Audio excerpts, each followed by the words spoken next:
आता द्वादश स्कंदामध्ये भगवान गेल्यानंतर कलियुग सुरू झालं. मग कलियुगामध्ये कोणकोणते राजे होतील? परीक्षितीनं विचारलं. शुकाचार्य म्हणाले, जरासंधाचा पिता बृहद्रथ याच्या वंशामध्ये पुरंज नावाचा शेवटचा राजा होईल. त्याचा मंत्री शुनक राजाला मारून आपला मुलगा प्रद्योत याला राजा करेल. त्याच्या वंशातले 138 वर्षे पृथ्वीचा उपभोग घेतील. मग शिशुनाग नावाचा राजा होईल. या अध्यायामध्ये सगळी नावच आहेत नुसती. यानंतर हा राजा होईल, यानंतर हा राजा होईल. मगधाचा महापद्म नावाचा राजा होईल. पुढे त्याला 8 पुत्र होतील. चाणक्य नावाचा कोणी एक ब्राह्मण नंदराजाला मारेल आणि मग मौर्य वंश सुरू होईल. चंद्रगुप्त मौर्य हा राजा होईल. त्याच्याच वंशामध्ये शतधन्वाचा पुत्र बृहद्रथ, अनेक राजांची नावं या ठिकाणी दिलेली आहेत. चंद्रगुप्त मौर्याच्या वंशानंतर कण्ववंश सुरू होईल. 345 वर्षे ते राज्य करतील. नंतर आंध्र जातीचे लोक राजे होतील. त्यानंतर अनेक वंशातले राजे होतील. परीक्षिता हे सगळे राजे 456 वर्षेपर्यंत पृथ्वीचं राज्य करतील. नंतर आभीर, कंक हे जे सगळे शूद्र जातीचे राजे होतील म्हणून सांगितले. आभीर, कंका, यवना, खसादया येन्नेच पापा सुरुवातीला म्हटलंय. यानंतर 8 यवन. यवन म्हणजे मुसलमान नव्हे, यवन म्हणजे परकीय, कारण मुसलमान त्याला जन्माला यायचे होते. नंतर तुर्कराजे राज्य करतील. 1099 वर्षपर्यंत ते पृथ्वीचा उपभोग घेतील. 11 मौन राजे 300 वर्षपर्यंत पृथ्वीवर शासन करतील. नंतर बाल्हेक नावाचे त्याला 13 पुत्र होतील, तेही राज्य करतील. निळ्या प्रदेशावर बाल्हेक वंशातले राजे राज्य करतील. त्यानंतर विश्वस्फूर्ती नावाचा मगध देशाचा राजा होईल. तो ब्राह्मण इत्यादी वर्णाचे पुलिंद, यदू, मद्र इत्यादी म्लेंछासारख्या जातीमध्ये रूपांतर करेल. हा इतका दुष्ट असेल की तो क्षत्रियांचा विध्वंस करेल. पुढे सौराष्ट्र, अवंती, आभीर, शूर, अर्बुद, मालव देशातील ब्राह्मण संस्कार शून्य होतील. राजे शूद्रतुल्य होतील. म्लेंछांचे राज्य होईल. राजे सुद्धा आचार विचाराच्या बाबतीत म्लेंछच असतील. सगळे राजे अधार्मिक, खोटारडे, कंजूस आणि रागीट असतील. सर्वांचा अधप्पात होईल. तमोगुणाने व्यापले जातील. एकमेकांना ते त्रास देऊन स्वतः नष्ट होतील. असे अनेक राजांचा वंश यामध्ये सांगितलेला आहे. इतिहासामध्ये यातले अनेक राजे आहेत. नंतर कलियुगाचं वर्णन सांगितले. शुकाचार्य म्हणतात, श्री शुक उवाच ततश्चानुदिनं धर्मः सत्यं शौचं क्षमादया कालेन बलिना राजन्नंशन्त्यायुर्बलं स्मृतिः. काळाच्या प्रभावाने धर्म, सत्य, पवित्रता, क्षमा, दया, आयुष्य, बल आणि स्मरणशक्ती हळूहळू याचा लोप होत जाईल. वित्तमेव कलौ नृणां जन्माचार गुणोदयः धर्मन्याय व्यवस्थायां कारणं बलमेव हि. कलियुगामध्ये ज्याच्याकडे संपत्ती असेल त्याला लोक कुलीन समजतील, सदाचारी सद्गुणी मानतील. धर्म आणि न्याय यांच्या बाबतीत शक्ती प्रभावी ठरेल. विवाह संबंध एकमेकाच्या आवडीवरून ठरतील. व्यवहारामध्ये सगळीकडे कपट असेल.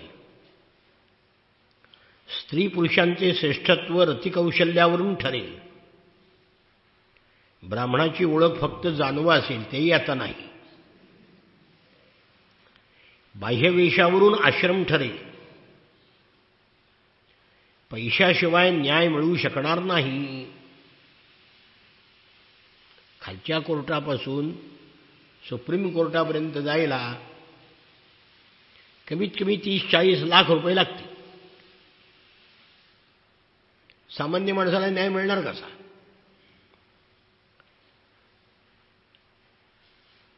गरिबी हेच दुर्जनत्वाचं लक्षण असेल. दांभिकपणा म्हणजे ढोंग हे साधुत्वाचं लक्षण असेल. एकमेकाची पसंती हाच विवाह संस्कार. जात धर्म कुळ बघणार नाहीत. पसंत आहे ना, कुठल्या का जातीच असे ना, मग प्रसाधनाला स्नान समजले जाईल. नट्टापट्टा म्हणजे स्नान. दूरच्या जलाशयाला तीर्थ समजतील. डोक्यावर केस राखणे हे सौंदर्याचे चिन्ह मानले जाईल. पोट भरणे हाच पुरुषार्थ होईल. ठासून बोलण्याला सत्य मानलं जाईल. खोटं बोल पण रेटून बोल म्हणतात का नाही. कुटुंबाचं पालनपोषण हे चातुर्य समजलं जाईल. कीर्ती मिळवण्याकरता धर्माचरण केलं जाईल. पृथ्वी दुष्टांनी भरून जाईल. बलाढ्य असेल तो राजा होईल. राजे लुटारू होतील. प्रजेचं धन पळवतील, बायका पळवतील. त्यांना भिवून प्रजा डोंगरदऱ्यामध्ये जंगलामध्ये पळून जाईल आणि कंदमुळं खाऊन जगतील. कधी कोरडा दुष्काळ पडेल तर कधी कर लादले जातील. कधी कडक थंडी पडेल तर कधी हिमवर्षाव होईल. कधी वादळ येईल तर कधी उष्णता वाढेल. कधी पूर येतील. या अनर्थाने आणि आपसातील संघर्षाने प्रजेला त्रास होईल. तहान भूक रोग अनेक प्रकारच्या चिंतेनं लोक दुःखी होतील. कलियुगामध्ये जास्तीत जास्त आयुष्य 20 किंवा 30 वर्षाचं असेल. आता विज्ञानामुळे वाढलंय. स्वातंत्र्य मिळालं तेव्हा आपलं सरासरी आयुष्य 27 वर्षाचं होतं. आता 60च्या पुढे गेले. धर्मकार्यामध्ये पाखंडी लोकांचं वर्चस्व राहील. राजे चोरासारखे लोकांना लुबाडतील. चोरी खोटं बोलणं विनाकारण हिंसा वाईट कर्म करून लोक उपजीविका चालवतील. शारी वर्ण शूद्राप्रमाणे होतील. गायी शेळ्याप्रमाणे लहान शरीराच्या कमी दूध देणाऱ्या असतील. आश्रम घरासारखे होतील. वैवाहिक संबंध असलेल्यालाच नातेवाईक मानलं जाईल. धान्याची रोपं आखडू होत जातील. मोठी झाडं कमी उंचीची होतील. दाट सावली नसेल. ढगामध्ये विजाच जास्त होतील. घरं सुनी होतील. कलियुगाच्या शेवटी माणसं गाढवासारखी होतील आणि मग भगवान अवतार घेतील.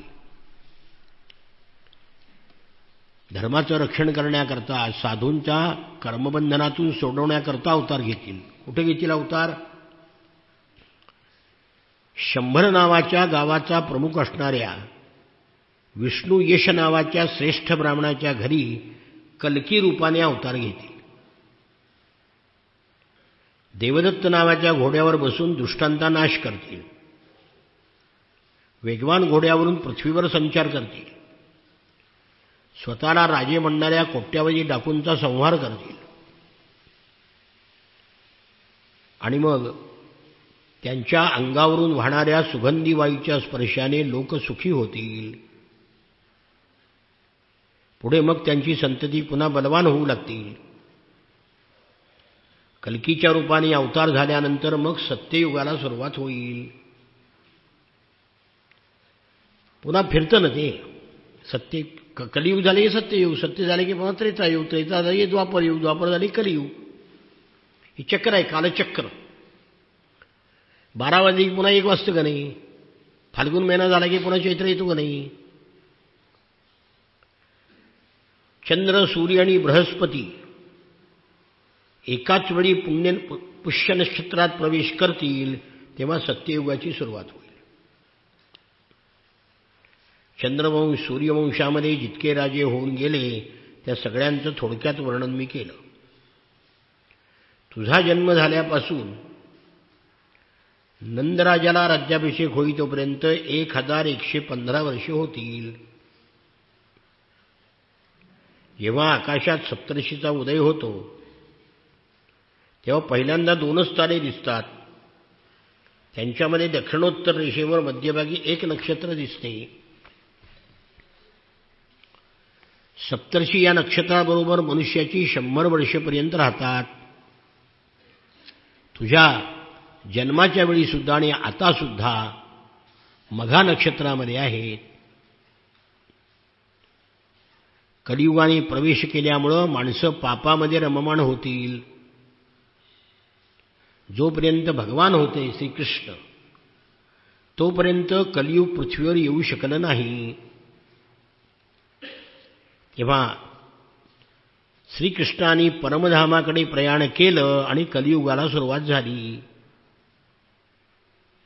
मी तुला मनुवंशाचे वर्णन करून सगळी वंशपरंपरा सांगितली आहे.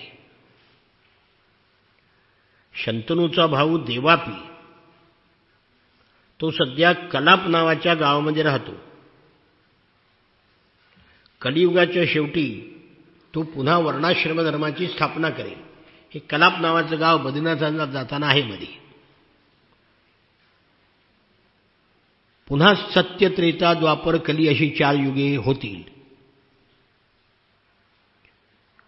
राजा हे नाव असलेल्याही या शरीराच्या शेवटी त्या शरीराचं रूपांतर किडा, विष्ठा, राख यामध्ये होते.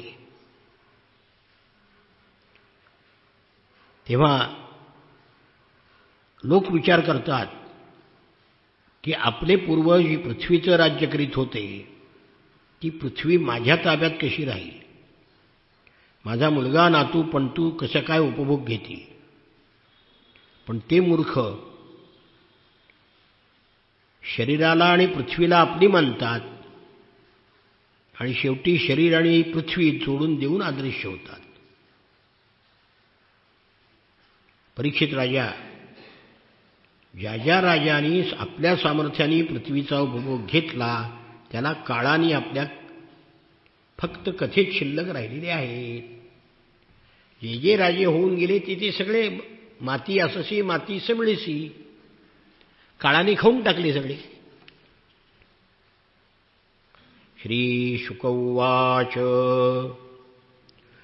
दृष्ट्वात्मनि जये व्यग्रान् नृपान् हसति भूरियम् अहो मा विजिगीषन्ति मृत्यो क्रीडनकानपाः. राजे लोक पृथ्वी म्हणते की मला जिंकण्याकरता उतावीळ झालेली असते. पृथ्वी त्यांना हसते आणि म्हणते केवढं आश्चर्य आहे. जे राजे स्वतः मृत्यूच्या हातातील भावले आहेत ते मला जिंकून घेऊ इच्छितात. अलेक्झांडर जेव्हा भारतामध्ये आला त्याला एक योगी भेटला. कुठं निघालाय? तो म्हणा जग जिंकायला. तो योगी म्हणतो अरे वेड्या, जग जिंकलं म्हणत म्हणत मरशील. जग इथंच राहील, तू मात्र निघून जाशील.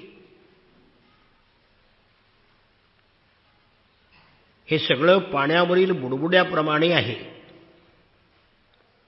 अशा शरीरावर फाजील विश्वास लोक ठेवतात.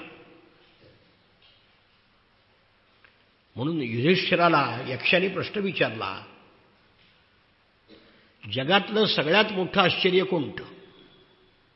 यक्ष प्रश्न म्हणून आमच्या आप्पाने पुस्तक लिहिलंय. तर युधिष्ठिराने उत्तर दिलं, रोज अनेक माणसं मरताना आपण पाहतो, पण मी मरणार आहे याची कल्पना येत नाही. हे जगातलं आश्चर्य. मी अमर आहे असं वाटतं माणसं. आपण प्रथम मनासह आपल्या इंद्रियावर विजय मिळवू, त्यानंतर सर्वांना वश करू असं राजे म्हणतात. सगळ्या जगाला जिंकू असे मनोरे रचणारे राजे आपल्या मृत्यूला पाहत नाहीत. समुद्रवलयांकित पृथ्वी जिंकल्यानंतर नवा प्रदेश जिंकण्याकरता सफर करतात, पण अंतःकरण जिंकत नाहीत. अंतःकरण त्यांच्या तुलनेमध्ये, अंतःकरणाचं तुलनेमधलं फळ त्यांना क्षुद्र वाटतं. परीक्षित राजा, मनू आणि त्याचे पुत्र मला सोडून जेथून आले तिथून रिकाम्या हाताने परत गेले. पृथ्वी म्हणते की मला हे मूर्ख राजे युद्धात जिंकून घेऊ पाहतात. ही पृथ्वी आपली आहे हे त्यांच्या चित्तामध्ये ठसलेलं आहे. त्या दुष्टांच्या राज्यामध्ये माझ्याकरता पिता पुत्र भाऊ भाऊ आपसामध्ये लढाई करतात. पृथ्वी तुझी का माझी, राज्य तुझं का माझं. ते एकमेकांना म्हणतात, अरे मूर्खा, सगळी पृथ्वी माझी आहे, तुझी नाही. मग स्पर्धा करतात, एकमेकांना मारतात. अरे शेकडो राजे होऊन गेले. पृथू, पुरुदवा, गाधी, नहुष, भरत. हे ज्ञानी होते, शक्तिशाली होते, शूर होते, सगळ्यांना जिंकणारे होते. पण हे राजा काळाने त्यांच्या इच्छा धुळीला मिळवल्या. त्यांची नावं फक्त इतिहासामध्ये शिल्लक राहिली. अशा मरून गेलेल्या महान पुरुषांच्या कथा मी तुला पुराणामध्ये सांगितल्या. म्हणून पुराणाची टिंगल करताना लोक म्हणतात, हे वेदांचे लोक, पुराण म्हणजे काय? मेलेल्या राजाच्या कथा. मग दुसऱ्या कोणाच्या कथा सांगतात? या गेलेल्या राजाच्या कथा मी सांगितल्या. ज्ञान आणि वैराग्याचा उपदेश करण्यासाठी हा वाणीचा विलास आहे. या कथेमध्ये पारमार्थिक सत्य काही नाही. फक्त जे गेले ते कशामुळे गेले कळावं, ते आपण करू नये म्हणून सांगायच्या कथा. त्यांचं काय चुकलं, त्या चुका आपण करू नयेत. भगवान श्रीकृष्णाचं चरित्र, गुणकीर्तन अमंगलाचा नाश करणार आहे. म्हणून महात्मे त्याचं गायन करतात. श्रीकृष्णाच्या ठिकाणी अनन्य भक्तीची ज्याला इच्छा असेल त्यांनी भगवंताच्या कथा नेहमी ऐकाव्यात. परीक्षितीने विचारलं, राजोवाच केनोपायेन भगवन् कलेर्दोषान् कलौ जनाः विधमिष्यन्त्युपचितांस्तन्मे ब्रूहि यथा मुने. कलियुगाचे असंख्य दोष सांगितले तुम्ही.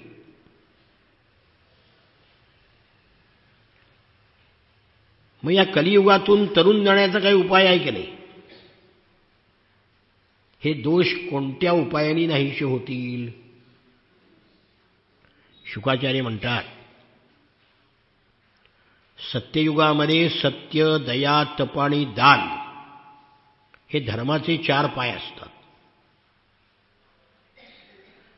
सत्ययुगातले लोक संतोषी, दयाळू, सर्वाशी मैत्री करणारे, शांत, इंद्रिय निग्रही, सहनशील, समदर्शी, आत्म्यामध्ये रममाण होणारे असतात.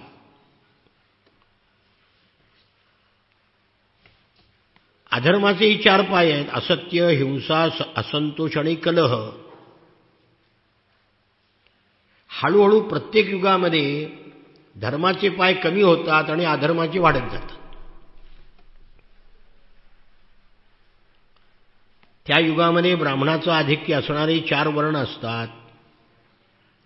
सत्ययुगामध्ये हिंसा, स्त्रीलंपटता नसते, कर्मकांड, तपश्चर्या यामध्ये निष्ठा असते लोकाची, लोक वेदांतामध्ये पारंगत असतात.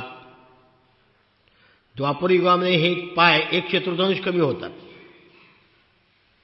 द्वापरयुगामध्ये अधर्माच्या हिंसा, असंतोष, खोटेपणा आणि द्वेष या पायाची वाढ होते आणि तप, सत्य, दया, दान अर्ध्याने कमी होते. या युगामध्ये सत्ययुगामध्ये ब्राह्मणाचं वर्चस्व, द्वापरयुगामध्ये क्षत्रिय आणि ब्राह्मण या दोघा वर्णाचं प्राधान्य असतं आणि कलियुगामध्ये 4 पायाची मोठ्या प्रमाणामध्ये वाढ होते आणि हे तप, सत्य, दया आणि दान हे 4 पाय 1/4 शिल्लक राहतात, बाकी नष्ट होतं आणि कलियुगाच्या शेवटी 1/4 नष्ट होतं. सगळा अधर्म 100%. कलियुगामध्ये लोक लोभी, दुराचारी, कठोर हृदयी, विनाकारण वैर करणारे होतात.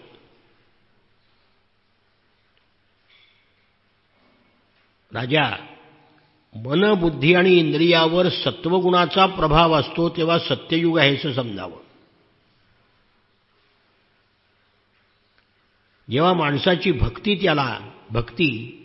धर्म, अर्थ, काम यावर असते, रजोगुण प्रबळ असतो तेव्हा त्रेतायुग समजावं. पुढे रजतम प्रबळ झाल्यामुळे लोभ, असंतोष, अभिमान, दंभ, मत्सर येतो तेव्हा द्वापरयुग असं समजावं आणि खोटेपणा, कपट, आळस, झोप, हिंसा आली की कलियुग आहे समजावं.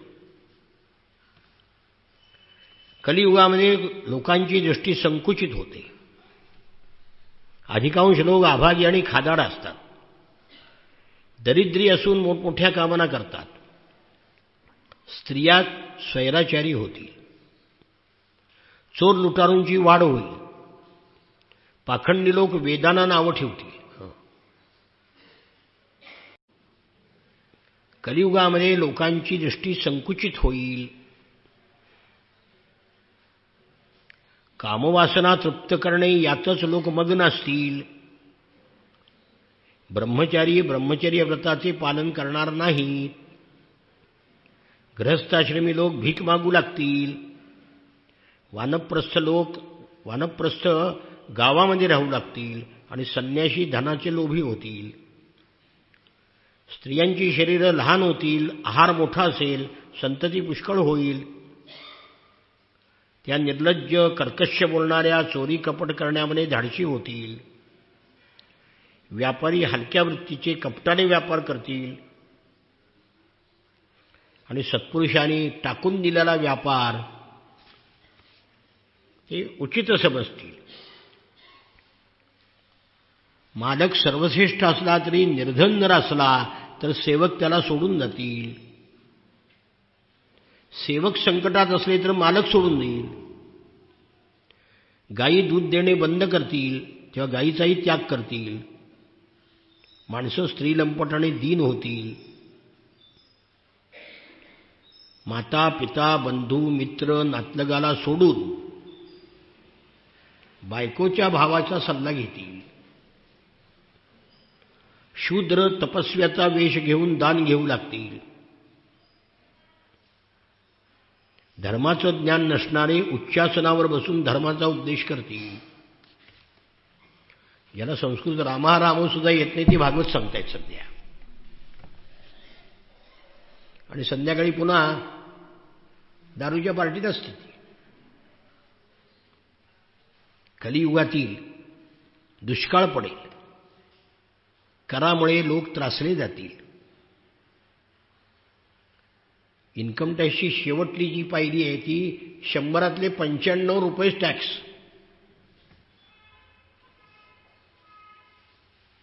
अन्न, वस्त्र, पाणी, झोप, कामसुख, स्नान, अलंकार यापासून वंचित राहतील. लोक पिशाच्यासारखे दिसतील. कवड्यासाठी सुद्धा मैत्री सोडून आपसात भांडण करतील.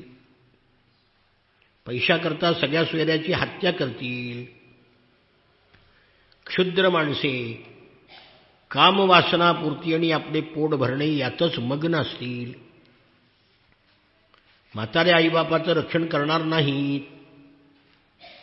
आईवडील सुद्धा सर्व कामामध्ये कुशलाच्या मुलांना वेगळं ठेवतील.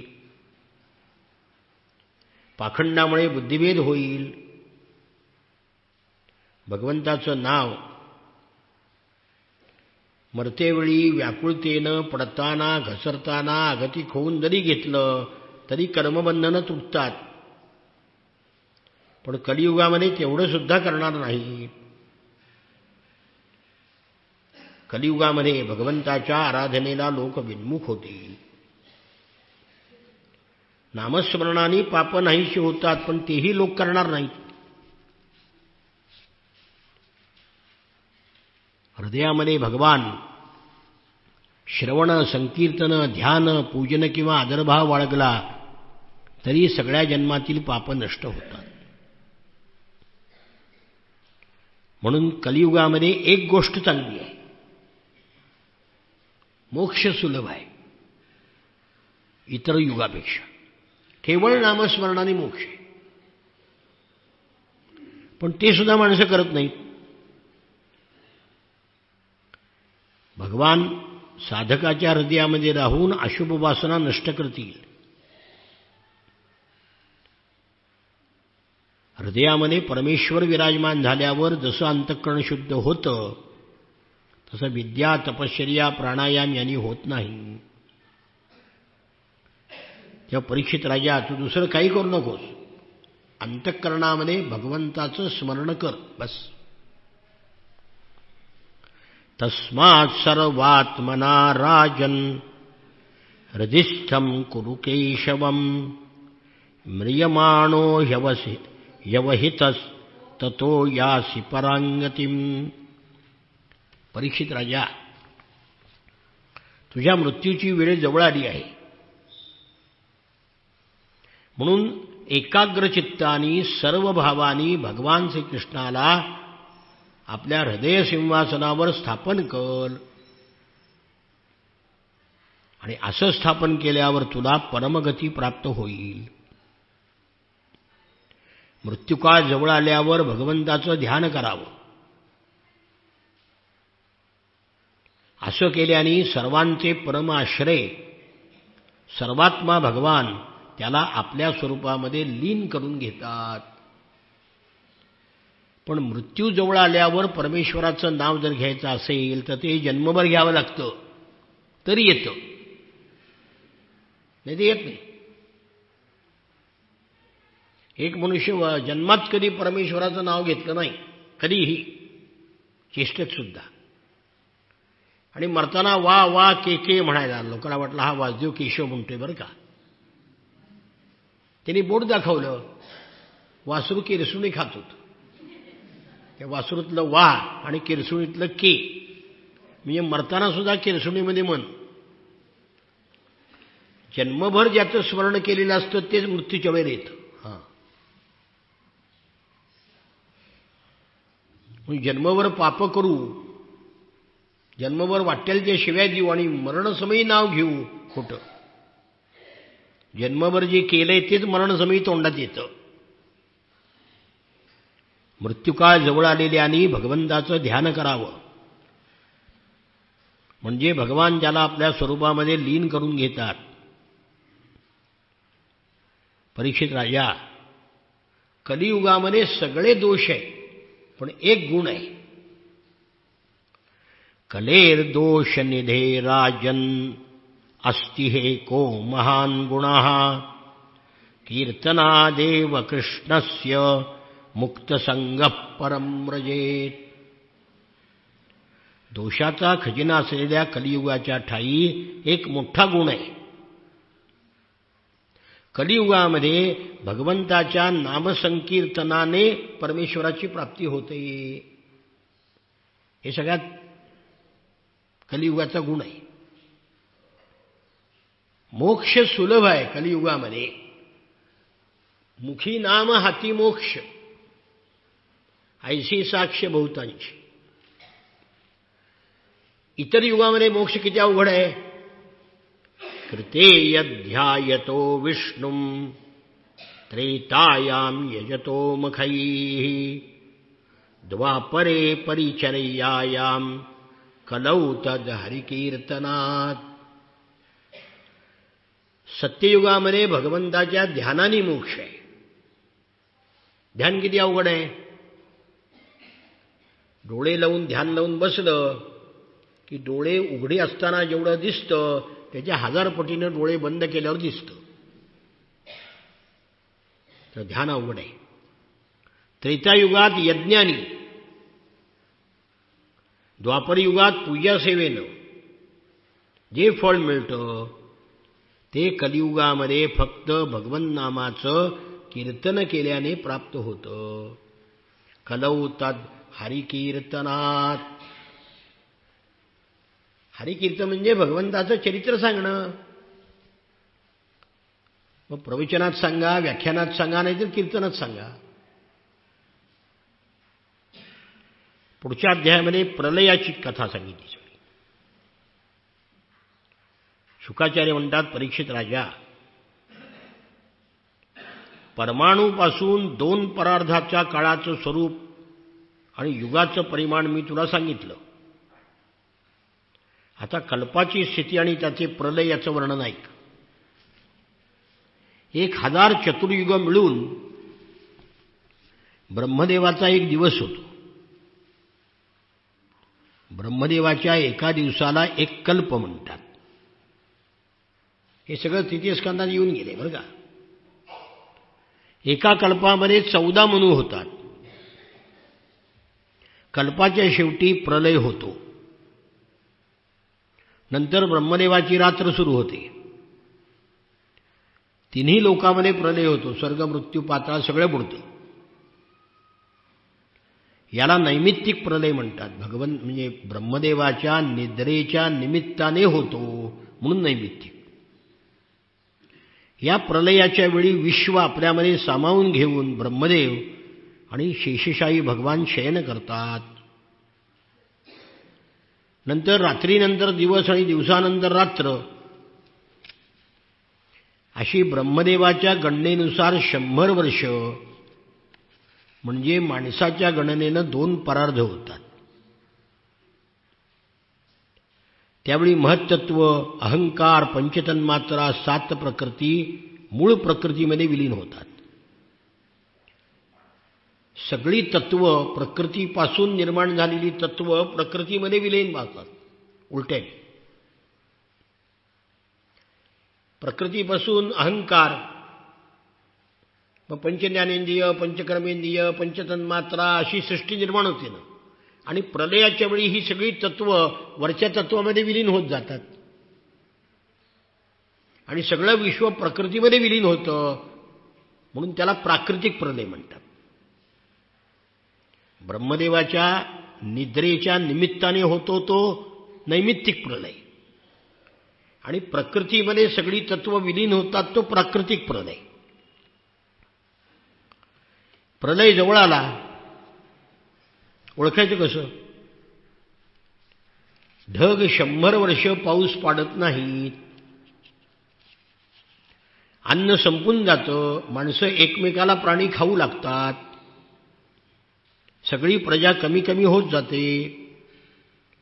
सूर्य प्रचंड किरणांनी सगळा रस शोधून घेतो, शोषून घेतो आणि संकर्षणाच्या मुखातून प्रलयकालीन अग्नी प्रगट होतो.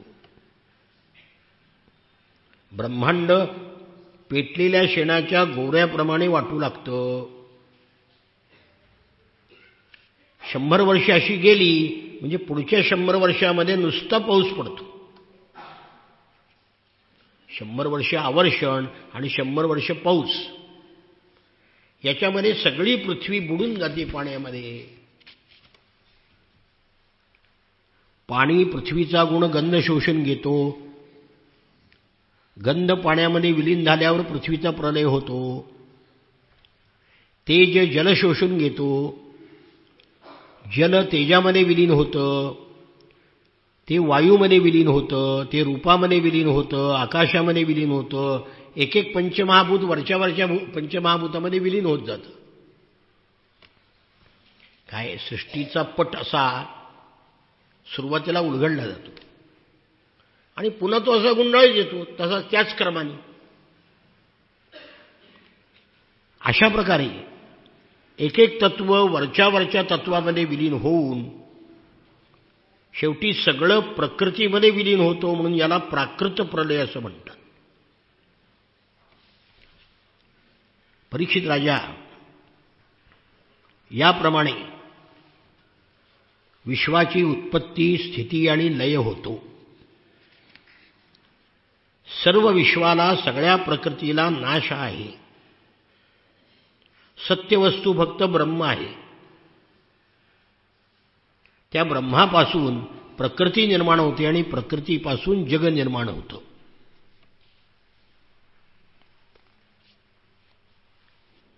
नित्य प्रलय, नैमित्तिक प्रलय आणि प्राकृतिक प्रलय.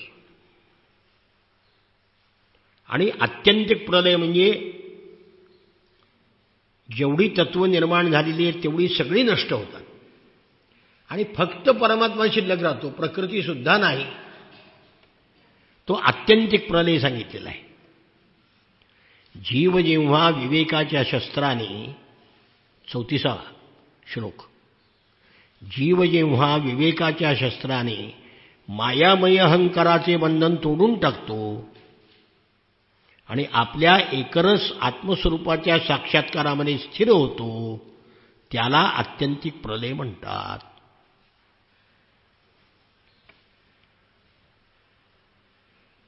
म्हणजे मनुष्यामधला अहंकार जातो आणि आत्मतत्वाचा त्याला साक्षात्कार होतो. तो आत्यंतिक प्रलय हा व्यक्तिगत आहे आणि बाकीचे प्रलय विश्वाचे.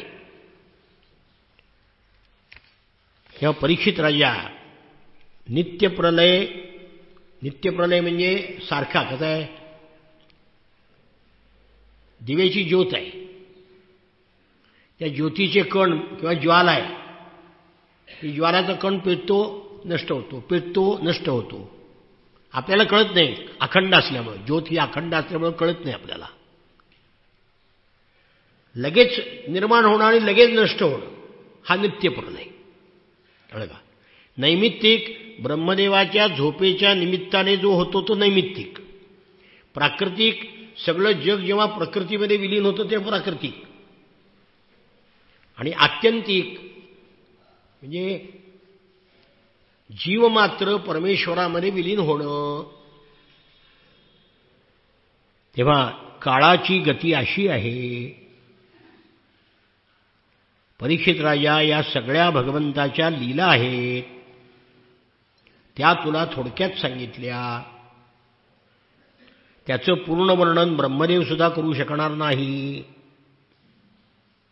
जे लोक संसार सागराच्या पलीकडे जाऊ इच्छितात त्यांना भगवंताची कथा श्रवण करणे याच्याशिवाय दुसरी नौका नाही. जे दुःखाच्या अग्नीने होरपळलेले आहेत त्यांना भगवंताच्या कथारूप रसाच्या सेवनाखेरीज दुसरे रसायन नाही. याच्याकरता तुला मी भागवत सांगितलं, तुझी मरणाची भीती नष्ट व्हावी. कारण 7व्या दिवशी तक्षक दंश करणार आहे म्हणून काय करावं? सगळ्या ऋषीमुनींना विचारलं ना की माझ्या आयुष्याचे 7 दिवस शिल्लक राहिलेत, 7 दिवसामध्ये मला मोक्ष कसा मिळेल? सगळी चक्रावली, उत्तर कोणाला येईना.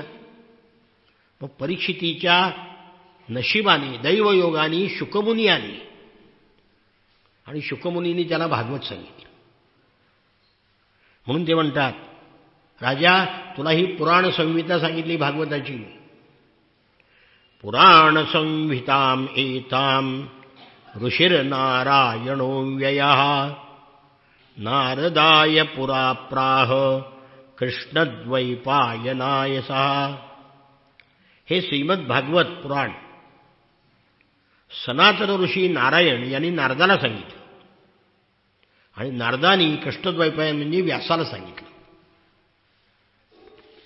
मग कृष्णद्वैपायनाने व्यासानी प्रसन्न होऊन मला सवै मह्यं महाराज भगवान बादरायणः इमां भागवतीं प्रीतः संहितां वेदसंहितां. श्रीकृष्णद्वैपायन म्हणजे व्यासानी प्रसन्न होऊन हे वेदसंहिता वेदाला संमत असलेलं भागवत मला सांगितलं. आपले संत सुद्धा वेदाशिवाय बोलत नाहीत. वाचा बोलो वेदनीती करू संती केले ते. वेद अनंत बोलिला. तुकाराम महाराजांचे अनेक अभंग वेदाची स्तुती करणारे आहे. पण वारकरी पंथातच वेदाची निंदा करणारे काही महाराज निपजलेत सध्या. हे कुरुश्रेष्ठा, काही काळाने जेव्हा शौनकादी ऋषी नैमिषारण्यामध्ये सत्राचा प्रारंभ करतील तेव्हा त्यांनी विचारल्यावर पुराणाचा वक्ता सूत म्हणजे कोण, रोमहर्षण, हा सगळ्या ऋषीला नैमिषारण्यामध्ये कथा सांगेल. आणि मग शुकदेवानी परीक्षित राजाला शेवटला उपदेश केला आणि आले तसे निघून गेले, थांबले नाही.